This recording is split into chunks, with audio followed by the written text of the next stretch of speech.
देवी सर्वभूतेषु माँ ब्रह्मचारिणी देवी संस्थिता नमस्तस्ये नमस्तस्ये नमस्तस्ये नमो नमः। नमस्कार, अनादि टीवी देख रहे हैं आप। मैं हूं आपके साथ ऋषिका गुप्ता। हमारे खास कार्यक्रम में आपका बहुत स्वागत है। और जैसा कि आप जानते हैं कि चैत्र नवरात्र चल रहे हैं और चैत्र नवरात्र का आज दूसरा दिन है, यानी कि माता ब्रह्मचारिणी का आज दिन है। आज हमारे साथ स्टूडियो में पंडित अरविंद तिवारी जी भी मौजूद हैं। पंडित जी, बहुत स्वागत है अनादि टीवी पर। पंडित जी से जानने की कोशिश करेंगे कि माता ब्रह्मचारिणी को कैसे प्रसन्न किया जाता है, कैसे उनके जातक माँ को प्रसन्न कर सकते हैं, क्योंकि कई सारे जतन माँ को मनाने के किए जाते हैं। कोई कलश की स्थापना अपने घरों में करता है, तो कोई 9 दिन तक दुर्गा सप्तशती का पाठ भी करता है और माँ को प्रसन्न करने की कोशिश करते हैं, जिससे सुख समृद्धि आए, आपके घर में विशेष फल की प्राप्ति हो। पंडित जी से जानने की कोशिश करते हैं। पंडित जी, सबसे पहले तो आपसे यही जानना चाहेंगे, क्योंकि माँ ब्रह्मचारिणी के नाम से ही समझ में आ रहा है कि ब्रह्मचर्य उनके नाम में झलक रहा है, तो यानी कि ब्रह्मचर्य का जो भी पालन करेगा उसे विशेष फल की प्राप्ति होगी। लेकिन आपसे जानना चाहेंगे, माता ब्रह्मचारिणी का स्वरूप कैसा है, उनका वर्ण कैसा है? बहुत सुंदर। और हमारे अनादि टीवी के सभी दर्शकों को आज नवरात्रि के दूसरे पर्व की बहुत बहुत शुभकामनाएं। बहुत सुंदर आज का दिन है। जैसा ऋषिका जी ने बताया कि आज माँ ब्रह्मचारिणी का दिन है। देखिए, नाम जैसा उन्होंने भी बताया, मैं भी उसको थोड़ा सा बृहद रूप करके आपको बता देता हूँ। तो माँ ब्रह्मचारिणी, ब्रह्म का तात्पर्य है कि अपने आप पर नियंत्रण करना। चारिणी का मतलब आचरण करना। माता का एक नाम तपश्चारिणी भी है, यानी तप करना और तप जैसा आचरण करना। तप का मतलब होता है कि जब व्यक्ति अपने आप को स्वनियंत्रित कर लेता है, यानी अपने पूरे इस सारी अपनी जो इंद्रियां हैं उस पर विजय पा लेता है, तो वह ब्रह्म के स्वरूप में होता है। देखिए, कल हमने जब बात की थी तो हमने बात की थी कि माँ जगतजननी हमारे मूलाधार चक्र में विराजमान है। आज माँ जगतजननी जो है वहाँ से थोड़ी सी आगे बढ़ी हैं स्वादिष्ठान चक्र, जो कि हमारे शरीर में सप्त चक्रों की हम लोग बात करते हैं, तो उसमें से दूसरा चक्र है स्वादिष्ठान, जहाँ से हमारे जीवन में स्वाद यानी गंध हमको प्राप्ति होती है। तो उसकी देवी हैं, अधिष्ठात्री देवी हैं।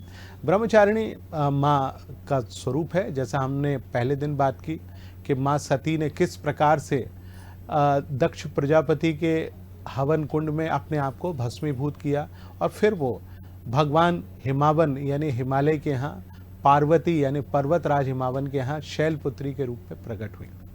अच्छा, माँ 6 वर्ष की आयु की थी, छोटी सी थी। उनको बहुत सारे देवी देवता उनको देखने आते थे। ब्रह्मांड के जो सबसे बड़े ज्योतिषी थे, जो त्रिकालदर्शी थे, वो भगवान नारद थे, जो कि ब्रह्मा के मानस पुत्र थे। वो पहुँचे माँ के पास, तो हर माँ पिता की इच्छा होती कि हमारी पुत्र का भविष्य कोई बता दे। तो उन्होंने पूछा कि आप बिटिया के हाथ देखकर ये बताएं कि बिटिया को कैसा वर प्राप्त होगा और उसका क्या भविष्य होगा। अब नारद जी सब जानते थे कि माँ किस प्रकार से यहाँ आई और किससे उनकी शादी होने वाली है। तो उन्होंने कहा, रामायण रामचरितमानस जो कि तुलसी कृत है उसमें वर्णित है कि नगन अमंगल भूषण वेशा, माने ऐसा व्यक्ति जो कि नग्न रहेगा, अमंगल वेशधारी होगा। अमंगल माने उनके गले में सर्प होगा, भस्म को रमाता होगा, गले में मुंड की माला होगी, गले में सर्प होगा, हाथ में त्रिशूल होगा और मस्तक पर चंद्रमा विराजमान होगा। घबरा गए और उन्होंने कहा कि वो स्मशानवासी होगा। तो उनको लगा कि उनकी बिटिया का क्या इतना बुरा भविष्य है कि वो स्मशानवासी व्यक्ति से विवाह करेंगे। बहुत चिंतित हुए। तो उन्होंने कहा, नहीं घबराइए नहीं, इस संसार इस ब्रह्मांड को बनाने वाले जो देवों के देव हैं महादेव, उनसे इनका विवाह होगा। तो माता छोटी सी थी, उनके मन में ये भाव जागृत हुआ। उन्होंने भगवान नारद से ये पूछा कि कैसे मैं भगवान शिव को अपने वर के रूप में पा सकती हूँ। तो उन्होंने कहा कि भाई, वर के रूप में पाना है तो आपको तपस्या करना पड़ेगी। तो माँ जब 12 वर्ष की थी तब उन्होंने अपना घर छोड़ दिया। तो आप देखिए कि ब्रह्मचारिणी का जो स्वरूप है वो 12 वर्ष की कन्या का स्वरूप है। माँ बहुत ही सुंदर थी, बहुत गौरवर्ण था। अब वो वन में तपस्या करने गई। ऐसा माना जाता है कि उन्होंने कई हजार वर्षों तक तप किया। 100 वर्षों तक, यानी अंत के 100 वर्षों तक तो उन्होंने केवल पत्ते, और वो भी कौन से, जो भगवान शिव के ऊपर चढ़ते हैं विल्व पत्र, उनको खाकर उन्होंने अपना भूख का शमन किया। लेकिन उसके बाद भी भगवान प्रकट नहीं हुए, तो फिर ऐसा कहा जाता है कि उन्होंने अगले 1000 वर्षों तक निर्जला व्रत किया। ऐसा व्रत करने के बाद माँ का शरीर काला पड़ गया। सप्त ऋषि वहाँ पर आए, उन्होंने कहा आप क्या मांगते हैं? उन्होंने कहा नहीं, जब तक भगवान आकर स्वयं वर नहीं देंगे तब तक मैं अपना ये व्रत नहीं छोड़ूंगे। तदुपरांत भगवान शिव प्रकट हुए और ऐसा कहा जाता है कि उन्होंने माँ जगतजननी को पहले तो अपने गंगा जल जो उनके मस्तक से गिर रहा था उससे स्नान कराए, फिर दुग्ध से स्नान कराया और दुग्ध से स्नान कराने के उपरांत ऐसा माना गया कि माँ जगतजननी का रंग गौर वर्ण हो गया। इसी के कारण उनका एक दूसरा स्वरूप जिसको हम अष्टम दिन पूजा करेंगे महागौरी के स्वरूप में भी आता है। तो आज का दिन माँ ब्रह्मचारिणी का दिन है, तप का दिन है, अपने ऊपर स्वनियंत्रण करने का दिन है।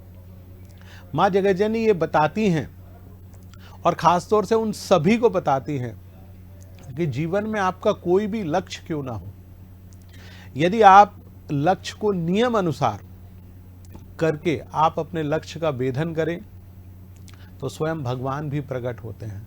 करके देखिए, माँ जगतजननी के नियमों पर चलकर देखिए माँ ब्रह्मचारिणी के आशीर्वाद से आप अपने लक्ष्य को अवश्य पा सकते हैं। बिल्कुल पंडित जी, बहुत ही सुंदर कथा आपने माता ब्रह्मचारिणी की सुनाई है कि कैसे माता ने व्रत उपवास किए थे, कैसे माँ ने निर्जला व्रत रखा और फिर उसके बाद महादेव जी उन्हें पति स्वरूप मिले हैं।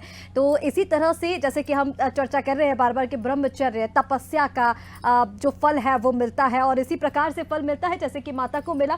पंडित जी, आपसे ये जानना चाहेंगे कि ये तो माता की कहानी हो गई, उनका स्वरूप हो गया, उनका वर्ण हो गया, लेकिन मनुष्य जो उनके जातक हैं वो उनकी पूजा करना चाहें तो कैसे कर सकते हैं? क्या विधि विधान उनकी पूजा होगा और क्या मंत्र से आप मां को प्रसन्न कर सकते हैं? बिल्कुल, बहुत सुंदर प्रश्न आपने किया, हमारे दर्शकों के लिए बहुत लाभकारी है। देखिए, आज के दिन आप देखिए माँ का स्वरूप 2 भुजाओं वाला है, एक हाथ में माला है और एक हाथ में कलश है माँ के, जो कि जितने भी जो संत होते हैं उनके हाथ में पाया जाता है। 2 भुजाओं वाली देवी है, श्वेत वर्ण है, सफ़ेद उन्होंने वस्त्र धारण कर रखे हैं। तो आज माता की पूजा में श्वेत रंग की चीज़ों का समावेश किया जाता है। यदि आपके पास आपने पहले दिन माँ जगतजननी की प्रतिमा, फोटो, चित्र या कोई भी विग्रह स्थापित किया है तो बहुत ही श्रेष्ठ है। नहीं किया है तो आज के दिन आप माँ ब्रह्मचारिणी का कोई फोटो, चित्र, मूर्ति, चाहे वो तांबे की हो, कांसे की हो, पीतल की हो, स्वर्ण हो या चांदी की हो, उसको स्थापित करें। हाँ, आज जो पटा होता है उस पर श्वेत वस्त्र बिछाया जाता है। माँ श्वेत वर्ण है, अविवाहित हैं, तो अभी उनका विवाह नहीं हुआ है, तो आप आज श्वेत रंग की चीज़ों का इस्तेमाल करें। श्वेत रंग का कमल उनको बहुत पसंद है, तो श्वेत कमल आपको कहीं से मिल सके तो ज़रूर लाइए। नहीं तो श्वेत रंग के बहुत सुंदर से पुष्प आते हैं, मोंगरे का पुष्प आपको बाज़ार में मिलेगा और माँ को इस समय जासून या गुड़हल का पुष्प पसंद है, श्वेत रंग का भी गुड़हल का पुष्प मिलता है। आपको यदि मिल पाए और माँ के चरणों में आप चढ़ा पाएँ तो माँ बेहद प्रसन्न होंगी। कैसे पूजा अर्चना करें? देखिए, माँ की पूजा अर्चना पंचोपचार के द्वारा की जाती है। पंचोपचार का तात्पर्य है दूध, दही, घी, शहद और शक्कर, और फिर पंचामृत बना लें। तो आप एक एक करके पहले दूध से स्नान कराएं, फिर दही से, फिर शहद से, फिर शक्कर से, तदुपरांत घी से स्नान कराने के बाद फिर उसका पंचामृत बनाएं, फिर स्नान कराएं और फिर स्नान करा के पुनः शुद्धोदक जल यानी पूरा साफ स्नान करा के माँ को आप पटे पर बिठाइए। माँ के ऊपर आज आप सफ़ेद रंग की चूनर या लाल रंग की चूनर जो सहज रूप से उपलब्ध हो वो चढ़ाइए। श्वेत रंग का पुष्प मिल सके अच्छा सुगंधित तो आप वो चढ़ाइए। गुलाब मिल सके वो चढ़ाइए। तदुपरांत आज के दिन भोग के रूप में माँ को चीनी या शक्कर से बनी हुई चीज़ें बहुत पसंद हैं। माँ को दूध से बनी हुई मिठाइयाँ भी बहुत पसंद हैं, तो आज आप इनका भोग लगाइए। इसके बाद आज यदि आप संस्कृत पाठ करते हैं तो दुर्गा सप्तशती का आज 2वां अध्याय है, उसका पाठ आप ज़रूर करिए। नहीं है हिंदी में, संस्कृत में, और आजकल तो गीता प्रेस गोरखपुर ने इंग्लिश में भी व्यवस्था करा दी है, तो आप किसी से भी पाठ करें, लेकिन माँ जगतजननी का पाठ आप ज़रूर करें। यदि ये संस्कृत पढ़ने में असुविधा हो तो आज के दिन रामायण में अयोध्या कांड का आज पाठ किया जाता है, क्योंकि 9 कांडों को 9 दिनों में विभक्त किया गया है। आप उसका पाठ करें, दुर्गा सप्तशती का पाठ करें। आप देखें माँ की अनुकंपा आपके ऊपर बरसती रहेगी। बहुत सुंदर पंडित जी। और इसी से एक प्रश्न और मुझे आया है, जैसे आपने कहा कि आजकल तो व्यवस्थाएं सारी हैं हिंदी में, अगर संस्कृत में नहीं कर पा रहे तो आप हिंदी में पाठ कीजिए, और नहीं तो फिर आप इंग्लिश में भी कर सकते हैं। इसी के साथ क्योंकि समय की आजकल बहुत कमी हम देख रहे हैं, आधुनिक दौर है और लोग भागते दुनिया है, तो ऐसे में अगर कोई दुर्गा सप्तशती का पाठ सुनता है तो भी क्या उसे उतना ही लाभ मिलता है जितना कि पढ़ने से मिलता है? और मंत्र को लेकर मैंने आपसे जिक्र किया था, क्योंकि बड़े बड़े मंत्र होते हैं दुर्गा सप्तशती में, तो मैं ये चाह रही थी कि हमारे दर्शकों को आप कोई बीज मंत्र हो जो छोटे स्वरूप में हो और जो जल्दी से हो जाए, तो वो भी आप बताएं। बिल्कुल, बहुत सुंदर आपने प्रश्न किया। देखिए, आप हमारे यहाँ कहा गया है कि आप मनन, श्रवण और उच्चारण। मनन का मतलब होता है मन में आप उसको बार बार समाहित करें, और श्रवण करना तो बहुत सुंदर माना जाता है। श्रवण करने का तो कई गुना फल भी मिलता है।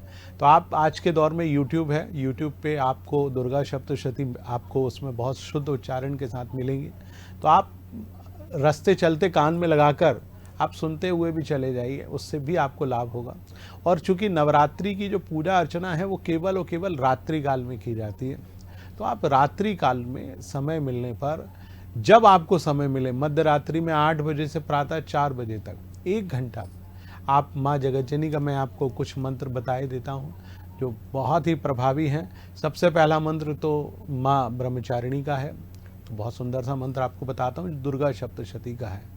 या देवी सर्वभूतेषु ब्रह्मचारिणी रूपेण संस्थिता, नमस्तस्यै नमस्तस्यै नमस्तस्यै नमो नमः। ये बड़ा मंत्र है, एक छोटा मंत्र बताए देता हूँ। ओम ऐं ह्रीं क्लीं ब्रह्मचारिणी देव्यै नमः। एक बार पुनः दोहरा देता हूँ। ओम ऐं ह्रीं क्लीं ब्रह्मचारिणी देव्यै नमः। आप इतना भी नहीं कर पाए तो साधारण रूप में ओम लगाइए, ओम ब्रह्मचारिणी देव्यै नमः। आप इस मंत्र का भी जाप कर सकते हैं। आप इस मंत्र के साथ साथ यदि आपको एक और बीज मंत्र बता देता हूँ उसका भी जाप कर सकते हैं। मंत्र है ओम दुम दुर्गाय नमः। इसमें दुम बीज है, आप लगा कर करें, माँ जगज्जनी बहुत प्रसन्न होंगी। आप कहीं भी कोई भी काम नवरात्रि में कहीं भी कर रहे हो, मन में आप जितने बार इस मंत्र को अपने मन में दोहराएंगे, माँ जगज्जनी बेहद प्रसन्न होंगी। संभव हो संस्कृत में, हिंदी में, इंग्लिश में आप पढ़ के देखिए, नहीं हो तो आप अपने कार्यस्थल पर हाथ धोकर बैठ जाइए, 10 मिनट 15 मिनट आप उसमें से 2 अक्षर या 1 पेज भी आप पढ़ पाएंगे, इससे भी माँ प्रसन्न होती हैं। करके देखिए, ज़रूर लाभ होगा। बहुत सुंदर पंडित जी, क्योंकि जैसे कि हमने अब चर्चा भी की कि अब आप सुनने से भी आपको उतना ही लाभ मिलेगा। इसी के साथ पंडित जी ने आपको बीज मंत्र भी बताया, और एक नहीं कई बीज मंत्र बताए, तो जो भी आपको लगे ठीक आप उस मंत्र को कीजिए और माँ की साधना आप कीजिए। पंडित जी आगे बढ़ेंगे और देखिए, क्योंकि कल कलश स्थापना होने के बाद फिर कई लोग ऐसे होते हैं जो 9 दिन तक उपवास भी रखते हैं, कई लोग ऐसे होते हैं जो मनोकामना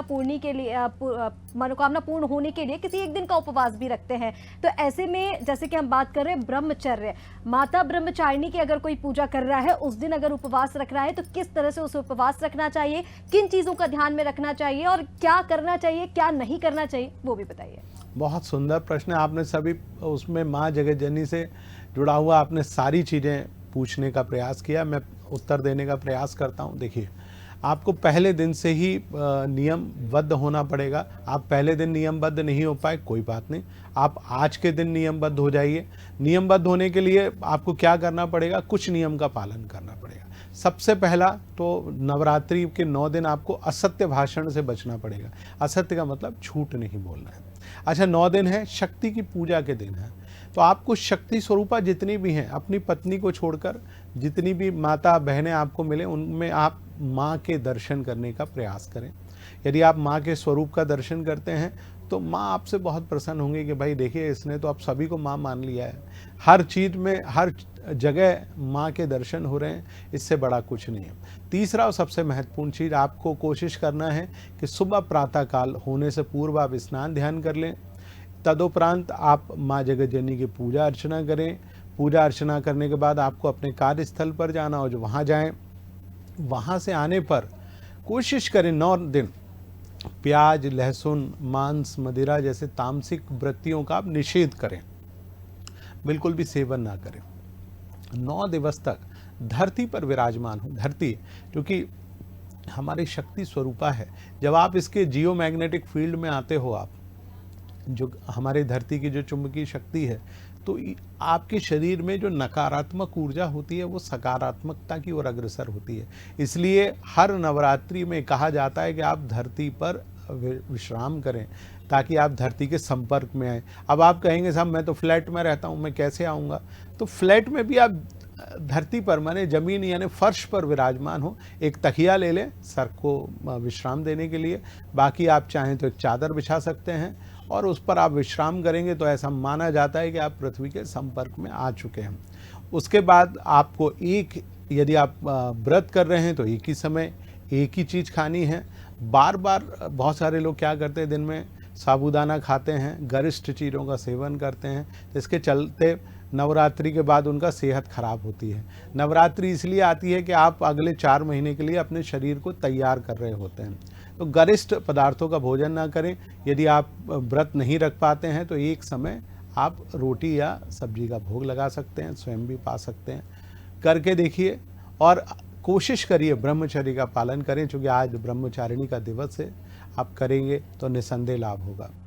बिल्कुल पंडित जी, और बहुत ही सुंदर आपने चीज़ें बताई हैं, क्योंकि कई लोगों का ये कहना है कि उपवास आप करते हैं तो कई लोग इसे अंधविश्वास बता देते हैं कि भूखा रहने से क्या होता है। तो आपने उसका एक साइंटिफिक तरीका भी बता दिया है कि अगर आप 9 दिन उपवास रखते हैं तो आगे आने वाले 4 महीनों के लिए आप खुद की बॉडी को तैयार कर रहे हैं ताकि किसी तरह की आगे आपको समस्या ना हो। पंडित जी आगे बढ़ेंगे। देखिए, ये हो गई माता रानी की पूजा अर्चना, उपवास कैसे रखेंगे, क्या नियम होने चाहिए। इसी के साथ जैसे कि हम कहते हैं कि माता सरस्वती ज्ञान की देवी होती हैं, ऐसे ही मैं चाहूंगी कि आप ये भी बताइए कि ब्रह्मचारिणी किसकी देवी है। इसी के साथ जैसे कि कई लोग होते हैं जिनको संतान के लिए व्रत रखने होते हैं, पूजा अर्चना करनी होती है, कोई जो स्टूडेंट्स हैं वो ज्ञान के लिए रखते हैं, अच्छे उनके एग्जाम्स जाएं, पढ़ाई में उनका मन लगे। तो ऐसे ही माता ब्रह्मचारिणी की जो साधना है, आराधना है, वो किस चीज के लिए मुख्य रूप से की जाती है? देखिए, माँ जगज्जनी जैसे आपने नाम लिया, ब्रह्मचारिणी बुद्धि की देवी हैं। आप जो भी बालक जिनमें अल्प बुद्धि है और जो अपने विषय पर फोकस नहीं कर पाते हैं, माने फोकस करने में उनको बहुत दिक्कत होती। फोकस का मतलब होता है केंद्रित करना, यानी हम किसी विषय पर अपने ध्यान को केंद्रित कर पाएं। इसकी शिक्षा हमको ब्रह्मचारिणी देवी देती हैं। वो हमको बताती हैं कि आखिरकार हमको कैसे फोकस करना है जीवन में अपने लक्ष्य को पाने के लिए। आज का दौर कंपटीशन का दौर है। आपको हर कंपटीशन, जब आप स्कूल से निकलते हैं तो आपको कॉलेज में जाना है, या तो इंजीनियर बनना है, डॉक्टर बनना है, वकील बनना है, IAS IPS बनना है, तो किस क्षेत्र में जाएं। इस क्षेत्र में ले जाने का काम में सफलता दिलाने वाली देवी केवल और केवल माँ ब्रह्मचारिणी है, जो आपको रूल बताती है, नियमबद्ध होना। जीवन के प्रत्येक क्षेत्र में आप नौकरी कर रहे हैं, नौकरी में बहुत सारा कंपटीशन होता है, आपके सहयोगी आपको की टांग खींचने में लगे रहते हैं, आपको पीछे पछाड़ कर वो कैसे आगे निकल सकें। लेकिन आपको यहाँ भी सफलता पानी है तो भी माँ ब्रह्मचारिणी की पूजा अर्चना करना पड़ेगी। जीवन में सुख संतति पाना है, आपको मन वांछित वर प्राप्ति करना है। आजकल बच्चियों की शादी नहीं हो रही, बच्चों की शादी नहीं हो रही, तो आप देखिए क्या करें, उनको भी सफलता दिलाने का काम केवल और केवल ब्रह्मचारिणी के द्वारा होता है। आपका विवाह नहीं हो रहा, माँ ब्रह्मचारिणी की पूजा करिए। माँ ब्रह्मचारिणी की पूजा बहुत ही साधारण है, आप उनके मंत्रों का जाप कर लीजिए। वो हमारे जो मंत्र हैं जिनमें आपने देखा होगा कि हम हमेशा नवारण मंत्र की बात करते हैं, बहुत पावरफुल मंत्र है, और उस मंत्र में 3 अक्षर जो शुरुआत के आते हैं, ओम ऐं ह्रीं क्लीम। तो आप ओम तो लगाते हैं हर अक्षर के पहले, लेकिन एम जो बीजाक्षर मंत्र है वो सरस्वती का है, और वो बीजाक्षर मंत्र एक प्रकार से ब्रह्मचारिणी का भी है, जो महासरस्वती का मंत्र भी कहलाता है। तो ब्रह्मचारिणी शिक्षा भी देने का काम करती हैं। वो बताती हैं कि किस प्रकार से, किन रास्तों और किन सिद्धांतों के पथ पर चलकर आप योग की शिक्षा प्राप्त करते हैं। उन्होंने आचरण करने का तरीका बताया, जीवन जीने का तरीका बताया। तो आप यदि उच्च शिक्षा प्राप्त करना चाहते हैं, उच्च जीवन प्राप्त करना चाहते हैं, तो आप आज के दिन माँ जगज्जननी की पूजा अर्चना करें। निसंदेह उनकी अनुकंपा, माँ की केवल एक पल आप श्रद्धा से पूजा अर्चना करेंगे, वो एक पल ही मुझे लगता है कि सफलता का पल कहलाता है। तो एक पल भी अगर आप पूजा करते हैं तो आपको पूरा लाभ मिलेगा, आपको सुख समृद्धि मिलेगी। और जैसे कि पंडित जी ने बताया कि माँ ब्रह्मचारिणी आपको जीवन जीने की दिशा देती हैं, आपको ज्ञान की प्राप्ति कराती हैं, आपको सही रास्ता दिखाती हैं। तो माता ब्रह्मचारिणी की पूजा अर्चना करने से आपको वो तमाम फल मिलेंगे जिनकी आप इच्छा करते हैं। पंडित जी आगे बढ़ेंगे और मैं आपसे ये जानना चाहूँगी, जैसे कि हम देखते हैं कि राशियों के हिसाब से पूजा अर्चना बहुत ज़्यादा की जाती है। मैं आपसे चाहूँगी कि आप दर्शकों को बताएं कि किस राशि वाले जातक किस तरह से माँ की पूजा कर सकते हैं। इसी के साथ मैं ये भी चाहूंगी आपसे कि कोई आप एक चीज बता दें, जैसे कोई प्रसाद या कोई पुष्प के इस राशि वाले इस चीज को अगर चढ़ाएंगे तो माता की कृपा दृष्टि उन पर बनी रहेगी। बिल्कुल, बहुत सुंदर आपने प्रश्न किया। देखिए आज के दौर में, और जैसा मैंने कल भी कहा था कि ग्रहों का राशि परिवर्तन हो रहा है, 5-5 ग्रह मीन राशि में विराजमान हैं। तो जिन राशि वाले जातकों के ऊपर शनि का अशुभ प्रभाव है, जिनके ऊपर बुध का अशुभ प्रभाव है, मैं एक एक राशिगत रूप से आपको बता देता हूं कि माँ को आप क्या चढ़ा दें। तो सबसे पहले मेष राशि वाले जातक, जिनके ऊपर सबसे पहले शनि की 7.5 प्रारंभ हो रही है, तो आप क्या करें, माँ जगतजननी को आज के दिन खास तौर से आप लौंग ज़रूर चढ़ाइए। लौंग कितनी? 5, 7 या 9 की संख्या में। कैसे चढ़ाएं? आप एक पान का जो पत्ता होता है, जिसको पान का बीड़ा कहते हैं, उसके ऊपर 5 लौंग रख के आप माँ जगतजननी के चरणों में अर्पित कर दें और ये प्रार्थना करें, माँ जगतजननी मेरे ऊपर से शनि के अशुभ दृष्टि का शमन हो। माँ ज़रूर करेंगे, क्योंकि लौंग और पत्ते का उपयोग एक प्रकार से शनि की शांति में अवश्य किया जाता है। बात करते हैं वृषभ राशि वाले जातकों की। तो वृषभ राशि वाले जातकों की तो ये अधिष्ठात्री देवी हैं। तो वृषभ राशि वाले जातक आज श्वेत रंग का कोई भी पुष्प माँ जगतजननी के ऊपर चढ़ाएं, बहुत लाभ होगा। मिथुन राशि वाले जातक आज कोशिश करें 5 इलायची माँ के सम्मुख रखें, बहुत लाभ होगा। कर्क राशि वाले जातक आज श्वेत रंग का प्रसाद, खास तौर से 2 नारियल जो कि सूखे नारियल हों, माँ के चरणों में रखें, बहुत लाभ होगा। सिंह राशि वाले जातक जो कि शनि से के अशुभ उससे पीड़ित हैं, वो कोशिश करें कि आज के दिन वो सफ़ेद रंग का पेठा, जो कि हम 90 दिन जिसकी बलि देते हैं, वो आज माँ के चरणों में लाकर रखें, बहुत लाभ होगा। कन्या राशि वाले जातक कोशिश करें आज 2 केले माँ के चरणों में रखें, बहुत लाभ होगा। तुला राशि वाले जातक, बहुत सुंदर राशि चल रही है, आज के दिन श्वेत रंग का कमल यदि माँ जगतजननी को चढ़ाते हैं, बहुत लाभ होगा। वृश्चिक राशि वाले जातक आज 2 गुड़हल के पुष्प माँ जगतजननी को चढ़ाते हैं या 2 मुखी रुद्राक्ष माँ को चढ़ाते हैं, बहुत लाभ होगा। वहीं धनु राशि वाले जातक आज पीले रंग के केले का भोग लगाते हैं, माँ को बहुत लाभ होगा। मकर और कुंभ राशि वाले जातक आज अपराजिता के पुष्प माँ जगतजननी पे चढ़ाते हैं, बहुत लाभ होगा। और अंत में मीन राशि वाले जातक आज पीले रंग की मिठाई का भोग माँ को लगाते हैं, तो उनको भी बहुत सुख की प्राप्ति होने जा रही है। बिल्कुल पंडित जी, तो ये हो गई 12 राशियाँ कि कैसे हर राशि वाले जातक माँ की पूजा अर्चना कर सकते हैं। क्या आपको भोग चढ़ाना है, किस रंग का आप पुष्प चढ़ाएं जिससे आपको विशेष फल की प्राप्ति होगी। माता ब्रह्मचारिणी की पूजा अर्चना जितनी सरल है उतनी ही सुगम भी है और उतनी ही फल की प्राप्ति भी आपको होती है। जैसे कि पंडित जी ने बताया कि माँ ब्रह्मचारिणी अनुशासन का पालन करना सिखाती हैं, जीवन में जीने की एक दिशा देती हैं। इसी के साथ जो स्टूडेंट्स हैं, जो छात्र हैं, उनके लिए भी काफ़ी ज़्यादा लाभदायक है। जो नौकरियाँ कर रहे हैं, इसी के साथ आप जो शादी के लिए आप माता से प्रार्थना कर रहे हैं, तमाम चीज़ों के लिए माता ब्रह्मचारिणी की अगर आप पूजा अर्चना करते हैं पूरे विधि विधान के साथ, तो निश्चित तौर पर आपको उसका फल अवश्य मिलता है। पंडित जी, आपका हमारे साथ जुड़ने के लिए, जानकारी देने के लिए बहुत शुक्रिया आपका। तो माता ब्रह्मचारिणी की पूजा अर्चना चैत्र नवरात्रि के दूसरे दिन कैसे की जानी है, किस राशि को किस तरह से पूजा करनी है और क्या उसका विधि विधान होगा, क्या मंत्र होगा, ये सारी चीजें आपको बता दी हैं। तो उम्मीद है कि आप भी उसी तरह से माता ब्रह्मचारिणी की पूजा अर्चना करेंगे। फिलहाल के लिए इस खास कार्यक्रम में इतना ही। अब बने रहिए आराध्य टीवी के साथ। नमस्कार।